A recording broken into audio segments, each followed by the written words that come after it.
Adlai Stevenson on patriotism.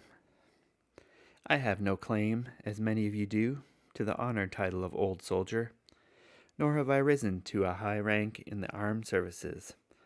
The fact that a great general and I are competing candidates for the presidency will not diminish my warm respect for his military achievements, nor will that respect keep me from using every honest effort to defeat him in November. We talk a great deal about patriotism. What do we mean by patriotism in the context of our times? I venture to suggest that what we mean is a sense of national responsibility, which will enable America to remain master of her power, to walk with it in serenity and wisdom with self-respect and the respect of all mankind. A patriotism that puts country ahead of self. A patriotism which is not short, frenzied outbursts of emotion, but the tranquil and steady dedication of a lifetime. The dedication of a lifetime, these are words that are easy to utter. But this is a mighty assignment, for it is often easier to fight for principles than to live up to them. Patriotism, I have said, means putting country before self. This is no abstract phase, and, unhappily, we find some things in American life today of which we cannot be proud. Consider the groups who seek to identify their special interests with the general welfare. I find it sobering to think that their pressures might one day be focused on me. I have resisted them before, and I hope the Almighty will give me the strength to do so again and again. And I should tell you, my fellow legionnaires, as I would tell all other organized groups, that I intend to resist pressures from veterans too, if I think their demands are excessive or in conflict with the public interest, which must always be the paramount interest. Let me suggest, incidentally, that we are rapidly becoming a nation of veterans. If we were all to claim a special reward for our service, beyond that which specific disability or sacrifice has created a just claim, who would be left to pay the bill? After all, we are Americans first and veterans second, and the best maxim for any administration is still Jefferson's: equal rights for all, special privileges for none.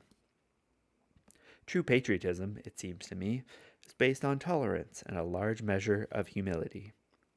There are men among us who use patriotism as a club for attacking other Americans. What can we say for this self-styled patriot who thinks that a Negro, a Jew, a Catholic, or a Japanese American is less an American than he? That betrays the deepest article of our faith, the belief in individual liberty and equality, which has always been the heart and soul of the American idea. What can we say for the man who proclaims himself a patriot, and then for political or personal reasons attacks the patriotism of faithful public servants? I give you, as a shocking example, the attacks which have been made on the loyalty and the motives of our great wartime Chief of Staff, General Marshall. To me, this is the type of patriotism which is, in Dr. Johnson's phrase, the last refuge of scoundrels. The anatomy of patriotism is complex, but surely intolerant public irresponsibility cannot be cloaked in the shining armor of rectitude and righteousness, nor can the denial of the right to hold ideas that are different, the freedom of man to think as he pleases, to strike freedom of the mind with the fist of patriotism, is an old and ugly subtlety. The freedom of mind, my friends, has served America well.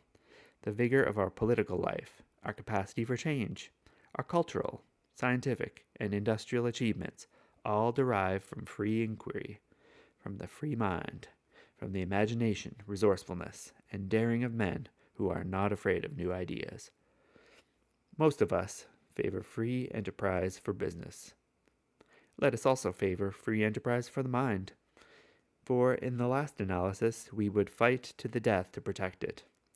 Why is it, then, that we are sometimes slow to detect or are indifferent to the dangers that beset it?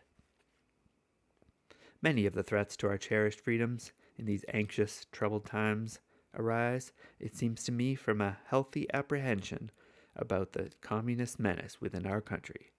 Communism is abhorrent. It is strangulation of the individual. It is death for the soul.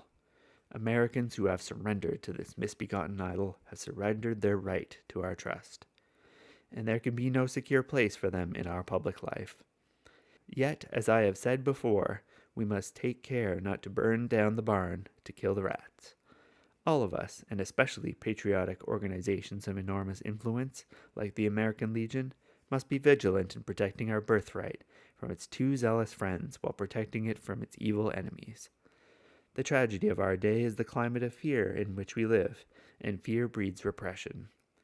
Too often sinister threats to the Bill of Rights, to freedom of the mind, are concealed under the patriotic cloak of anti-communism. I could add, from my own experience, that it is never necessary to call a man a communist to make political capital. Those of us who have undertaken to practice the ancient but imperfect art of government will always make enough mistakes to keep our critics well supplied with standard ammunition. There is no need for poison gas. Let me now, in my concluding words, inquire with you how we may affirm our patriotism in the troubled yet hopeful years that are ahead. The central concern of the American Legion, the ideal which holds it together, the vitality which animates it, is patriotism. And those voices which we have heard most clearly, and which are best remembered in our public life, have always had the accent of patriotism. Was always accounted a virtue in a man to love his country. With us it is now something more than a virtue. It is a necessity, a condition of survival. When an American says that he loves his country, he means not only that he loves the New England hills, the prairies glistening in the sun, the wide and rising plains, the great mountains, and the sea. He means that he loves an inner air, an inner light in which freedom lives, and in which a man can draw the breath of self-respect. Men who have offered their lives for their country know that patriotism is not the fear of something, it is the love of something.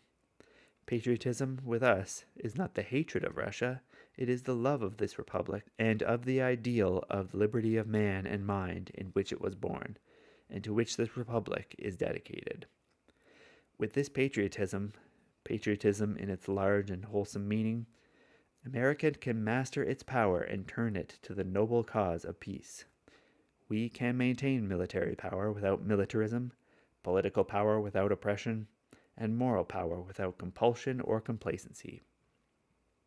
The road we travel is long, but at the end lies the grail of peace, and in the valley of peace we see the faint outlines of a new world, fertile and strong.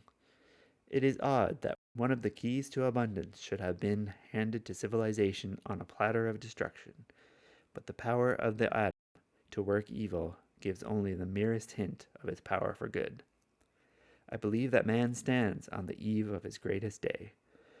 I know, too, that that day is not a gift but a prize, that we shall not reach it until we have won it. Legionnaires are united by memories of war. Therefore, no group is more devoted to peace. I say to you now that there is work to be done, that the difficulties and dangers that beset our path at home and abroad are incalculable. There is sweat and sacrifice. There is much of patience and quiet persistence in our horoscope. Perhaps the goal is not even for us to see in our lifetime. But we are embarked on a great adventure. Let us proclaim our faith in the future of man, of good heart and good cheer, faithful to ourselves and to our traditions. We can lift the cause of freedom, the cause of free men. So high no power on earth can tear it down. We can pluck this flower safely from this nettle, danger. Living, speaking like men, like Americans, we can lead the way to our rendezvous in a happy, peaceful world.